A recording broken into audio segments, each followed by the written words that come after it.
हुमायूं कबीर ये दम भर रहे हैं कि सभी 294 सीटों पर वो उम्मीदवार खड़े करेंगे, लेकिन इससे पहले कि आप समझें कि ये विषय इतना बड़ा क्यों है कि आज हम हल्ला बोल में बहस कर रहे हैं, आपको बताते हैं कि आखिर क्या मुस्लिम वोट बंगाल में निर्णायक साबित हो सकते हैं। कुछ आंकड़े आपके सामने हम रखना चाहते हैं। सबसे पहले जो मुस्लिम आबादी है, 1991 के सेंसस में ये लगभग 23.6% मुस्लिम आबादी थी। उसके बाद से 2001 के सेंसस पे आ जाइए, 2001 25% ये मुस्लिम आबादी हो जाती है। ये हम आपको दिखा रहे हैं मुर्शिदाबाद जिले की आबादी, इसको पहले देख लीजिए। 91 में 61%, उसके बाद से 2001 में 64%, और उसके बाद 2011 जो कि अभी से सोच लीजिए कि 14 साल पुराना सेंसस है, उसमें ये आबादी 66% हो गई थी। मतलब समझ गए, एक तरफा है। अगर वोट करने को निकल गए आपके पक्ष में तो आपकी जीत पक्की है। ऐसे ही जब पूरे बंगाल की आप तस्वीर देखेंगे तो 1991 के सेंसस में यहां पर मुस्लिम, और कंपैरिजन में आप हिंदुओं की आबादी है वो भी देख लीजिए, 38, 36, 33। जब आप पूरे बंगाल की आबादी देखेंगे तो यहां पर मुस्लिम आबादी जो कि 23 थी 91 में, वो 25% हो गई 2001 में। पूरे बंगाल की बात कर रही हूं मैं। 2011 के सेंसस में ये 27% है, और खुद ममता बनर्जी ने यह दावा किया है 2025 में कि अब मुस्लिम आबादी उनके राज्य में 33% है, 33%। यहां 35-37% में तो एक पार्टी की सरकार बन जाती है वोट मिलने पर। तो आप कल्पना कीजिए कि मुस्लिम वोटों के लिए ये जो लड़ाई छिड़ रही है, जिसमें बाबरी, मतलब मुर्शिदाबाद में बाबरी मस्जिद सिर्फ भावनाओं को भड़काने के लिए, और जितने लोग वहां पर नमाज के लिए पहुंच रहे हैं वो लगभग 6 करोड़ रुपए तो दान दे चुके हैं उस मस्जिद के लिए जिसका नाम बाबरी रखना चाहते हैं हुमायूं कबीर। अब वो ये भी कह रहे हैं अपनी पार्टी के साथ कि हम ओवैसी साहब को बुला लेंगे, ओवैसी साहब के साथ अलायंस करेंगे। क्या ये ममता बनर्जी के वोट में सेंध लगाने की कोशिश है? आज इसी पर चर्चा करेंगे। और सबसे पहला सवाल आप ही से है, क्योंकि ये कहा जा रहा है भंडारी जी कि ये बाबरी मस्जिद इन मुर्शिदाबाद वाला आइडिया आपकी पार्टी का था, आपने ही हुमायूं कबीर को वहां पर फील्ड किया है। टीएमसी में वो थे, टीएमसी से उनको सस्पेंड किया गया, आप अपनी पार्टी बनाइए, लेकिन पहले आप ही के थे बीजेपी में। क्या इस बात में दम है? अंजना जी, इस वक्त बंगाल एक इन्फ्लेक्शन पॉइंट में है, और अगर बंगाल को बचाना है और बंगाल की संस्कृति को बचाना है, बंगाल के युवाओं को चाकरी रोजगार देना और बंगाल के हिंदुओं को बचाना है, तो घुसपैठिया प्रेमी तृणमूल कांग्रेस को हटाना अनिवार्य है। और मैं बताऊंगा क्यों। हुमायूं कबीर जब बाबरी की नींव रखने की बात कर रहा था, क्या उसका बयान था जो आज तक पे चला था कि स्टेट की पुलिस मुझे पूरा सहयोग दे रही है।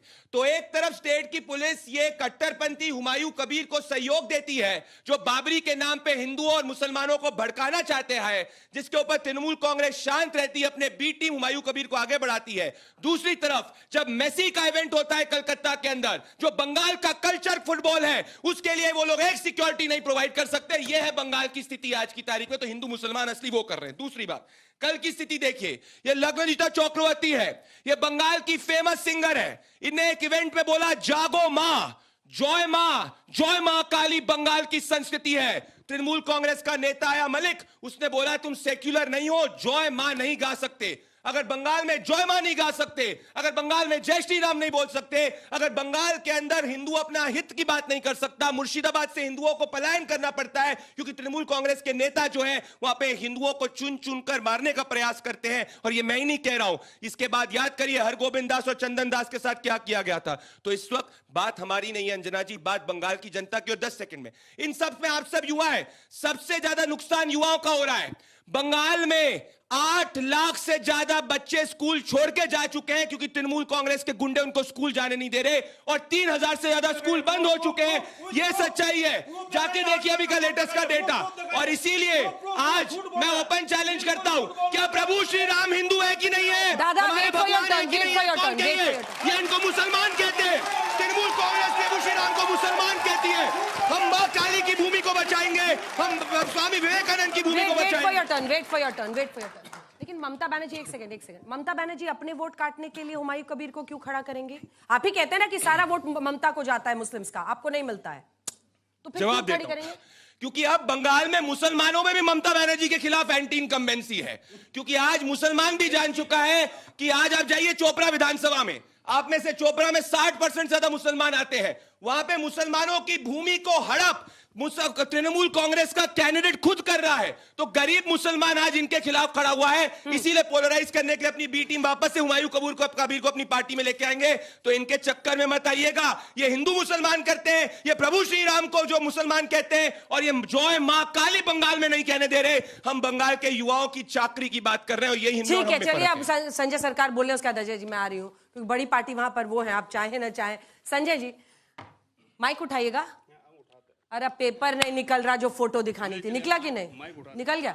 अब सवाल का जवाब दीजिए। वो ये है कि आप लोगों को क्या मुस्लिम वोट छिटकने का डर लग रहा है? वरना मदन मित्रा को भगवान राम पर इस तरह का बयान देने की क्या जरूरत पड़ गई कि हमने बीजेपी वालों से कहा वो मुस्लिम है, प्रूफ करके दिखाओ कि वो हिंदू थे भगवान राम। कह सकते हैं आप किसी और धर्म के लिए ऐसी बात? देखिए, उस दिन भी हम आपको इस बयान को जो बोला है, मदन मित्र गलत बोला था, हम बोले हैं सबको सच्चाई जो है सच्चाई। बड़ा एहसान किया सर। हाँ, नहीं एहसान नहीं किया मैंने। एहसान कर दिया आपने। एहसान नहीं किया। आप ऑडियंस के सामने इतना मत बोलिए। आप दिखाने चाहता है कि आप लोग सच्चे हिंदू हैं, हम लोग डुप्लीकेट हिंदू। ऐसा कुछ नहीं, सच्चे हिंदू नहीं है। देखिए, आरएसएस को कार्यालय में बनाने के लिए 1400 साल पुराना मंदिर तोड़ा गया है, सिर्फ पार्किंग देने के लिए। ये बोलता है, ये निंदा नहीं करेंगे। प्रदीप भंडार बोलो, निंदा करो, बोलो जी मंदिर तोड़ा गया। ये है बिहार का समस्तीपुर में भोलेनाथ को तोड़ा गया है, बेड़ी लगा के उसको लेके जा रहा था। ये हिंदू है। बोलिए प्रदीप भंडारी जी, ये गलत है, ये होना नहीं चाहिए, सनातनी में होना नहीं चाहिए। बोलिए ना, अब हिम्मत नहीं है, बोल नहीं सकते। दे दूं जवाब? बोलूं सकता हूं आपके टाइम में? बोलिए। चलिए, मैं बोलता हूं कि भाई कोई अगर मंदिर किसी भी तरीके से टूटा है, गलत है। इनसे पहले बोलिए, ममता बनर्जी ने कब प्रभु श्री राम के मंदिर के दर्शन करे? जो इतनी हिंदू की बात कर रही है, बताओ, तारीख बताओ। अरे जो माँ काली की जो माँ काली के काली घाट में, कल मैंने काली घाट पे दर्शन करे। मैं बंगाल का जमायूं, इन्होंने काली घाट के दर्शन करते हुए माँ काली के प्रसाद को फेंक देते हैं। ये लोग माँ काली के प्रसाद को फेंका। कहां फेंका? बॉबी हकीम कह रहे हैं कलकत्ता को मुस्लिम मेजोरिटी बना देगा। ये रहा बॉबी हकीम। कलकत्ता में भी अब हिंदुओं को मारना चाहते हो? क्या बोला? मुसलमान को बनाए? आप सुनाओ ना, बयान सुनाओ। बनाना चाहता है। अब बोलो ये गलत है? आप बयान सुनाओ। अब बोलो। मैंने तो बोला है मंदिर को तोड़ना गलत है, बताओ। आपको रामचंद्र जी में उलझा के आप ही ने दिया है। संजय जी क्या हो गया? संजय मोबाइल में नहीं मिलेगा आपको, व्हाट्सएप नहीं है, टीएमसी से रिकॉर्डेड जो लाइव शो है इसमें नहीं आएगा व्हाट्सएप। सामने बोलो, जिसके पास सत्य नहीं है। संजय जी नहीं हो रहा तो बोलिए अजय जी को। ये बताइए, चलिए चालू करते हैं। आप जब चालू कर ही दिए तो चालू करते हैं, बोलने दीजिए उनको। देखिए, शुभेंदु अधिकारी बोल रहे हैं बंगाल का दीदी का सरकार से इनका सरकार, यूनुस का सरकार अच्छा है। बांग्लादेश में कौन बोला? शुभेंदु अधिकारी, लीडर और ऑपोजिशन। पुराना वीडियो है, फेक न्यूज है। पुराना का नहीं, ये है फेक न्यूज है, वेरीफाई कर दो, आपको फैक्ट चेक कर लो। आपको एक बयान सुनाएंगे। वो ये फिर बोल रहे, और एक बात बोल रहे, सुनिए। आप क्या बोल रहे मालूम है आपको? बोले मैं भारत विरोधी नेता हूँ, विपक्ष का नेता नहीं। बोले भारत फेक न्यूज है ये। अगर आप पे शुभेंदु अधिकारी डिफेमेशन करेंगे, मैं ये आपको कह रहा हूँ इस तरीके से।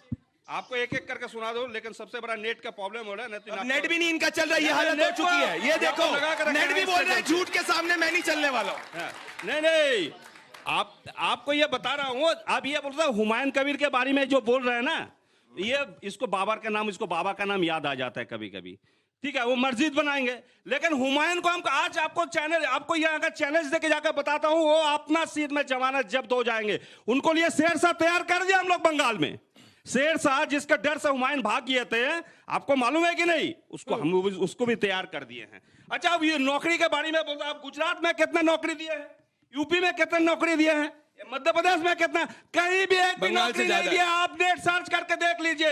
1,20,00,000 वैकेंसी गवर्नमेंट ऑफ इंडिया में है, लेकिन कहीं भी वो वैकेंसी में नहीं गया। अच्छा, कितना इंडस्ट्रीज इसके समय में आया है बताइए? गुजरात में जो इंडस्ट्रियल डेवलपमेंट कॉर्पोरेशन होता है ना, जो गुजरात इंडस्ट्रियल डेवलपमेंट कॉर्पोरेशन, वहां पे डायरेक्ट लिखा गया 26,000 कंपनी बंद हो चुके हैं। यूपी में कितना इंडस्ट्रीज आ चुके हैं पूछिए? कानपुर में कितना है? संडिल में कितना है? गाजियाबाद में कितना है? नोएडा में कितना है? इसको पूछिए, सरकार नहीं, आपको जवाब अजय जी बोलने उसके बाद जवाब दीजिए। अब अजय जी बोलने उसके बाद अजय जी, सवाल तो ये है कि कांग्रेस पार्टी का कितना वजूद पश्चिम बंगाल में, क्योंकि ममता बनर्जी ही डोमिनेट करती हैं। अब यहाँ तो मुस्लिम वोटों की लड़ाई में भी आप कहीं नहीं दिख रहे हैं। देखिए, बड़ा अजीब सा प्रश्न मैं मानता हूं इस चीज को कि मुस्लिम वोट क्या होता है। इस देश के वोटर हम सब हैं, हिंदू मुस्लिम सिख ईसाई, ये देश का नागरिक है। और इस मामले में यदि कोई राजनीति कर रहा है जाति और धर्म के नाम पे, तो मुझे लगता है कि इससे ज्यादा बुरा वक्त अब नहीं माना जाएगा इस भारत के लोकतांत्रिक प्रक्रिया के लिए। हुमायूं कबीर की बात बार बार चर्चा में आ रही है।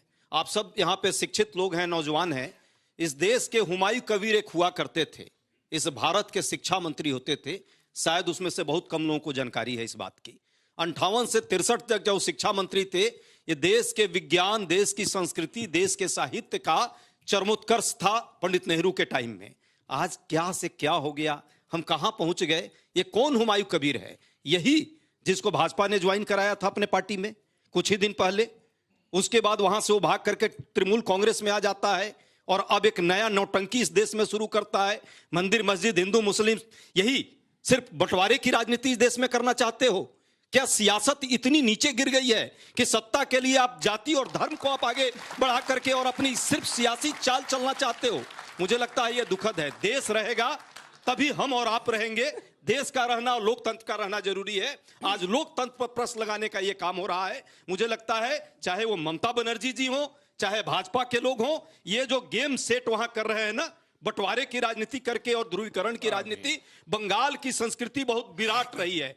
विवेकानंद हमारे इस देश के सनातनी परंपरा के विश्व में पहचान दिलाने वाले, भारत को पहचान दिलाने वाले विवेकानंद उसी बंगाल की भूमि के रहे हैं। अरविंदो घोष का नाम हम सब ने सुना है। रामकृष्ण परमहंस की बात हम लोग करते हैं। बंगाल की संस्कृति इस देश की संस्कृति के लिए एक तरह से पूरक की भूमिका अदा करती है और सांस्कृतिक तौर पे, राजनीतिक तौर पे सबसे ज्यादा चेतना का केंद्र रहा है बंगाल। अंग्रेजों से जो नहीं झुका, आज उस बंगाल को ये आज के अंग्रेज चाहते हैं इस देश में बंटवारा करके और बंगाल को हमसे दूर करना। बंगाली अस्मिता ये देश की अस्मिता से जुड़ा हुआ है, वो कल्चर इस देश की संस्कृति से जुड़ा हुआ है। ये लोग तोड़ना चाहते हैं। बंगाल के एक एक जनमानस देख रहा है कि सिर्फ वोट के लिए, सिर्फ सियासत के लिए। एक बात मैं जरूर आपको कहना चाहूंगा, ये शराफत का सारा चलन बेच देंगे, ये जीवन का हर बागपन बेच देंगे, ये सत्ता के भूखे पवन बेच देंगे। अभी जो बेचते हैं फूलों की खुशबू, किसी रोज सारा चमन बेच देंगे। जब इन्हें ना मिलेगा कुछ बेचने को, एक रोज ये मुर्दे के तन का कफन बेच देंगे। इनसे बंगाल के लोग और देश के लोग सावधान रहे। आज पोल्यूशन सबसे बड़ा प्रॉब्लम है इस देश में, दिल्ली में। आज महंगाई और बेरोजगारी से लोग परेशान हैं और ये हिंदू मुस्लिम करते हैं। ये कौन सा है, ये कौन है कबीर? ये जिस कबीर की बात होनी चाहिए उस कबीर की चर्चा नहीं होगी। वो कबीर जो राम और सबको एक साथ मानते हैं, इस देश की संस्कृति है। या जब हुमायूं कबीर की ही बात करनी है तो देश के शिक्षा मंत्री की भी चर्चा कर लेते, वो नहीं करेंगे। इन्हें तो बस एक कोई कबीर आ गया है। वो कहावत नहीं है कि नन्ही चुकी गाजी मियाँ और 9 हाथ का पोंछ, तो 9 हाथ का पोंछ लेकर चल रहे हैं जिनका कोई औकात नहीं है। कौन है भाई हुमायूं कबीर? टीएमसी वहां ज्यादा सीट लाती है, लेकिन ताली अजय जी ज्यादा ले जा रहे हैं। संजय जी ताली की नहीं है, संजय जी आज एकदम जान मोड में एकदम देश के साथ ताली बजा रहे हैं नौजवान। देश के साथ तालियां बजाइए। कांग्रेस और भाजपा और इन सियासी पार्टियों के लिए नहीं, देश पहले आगे होना चाहिए।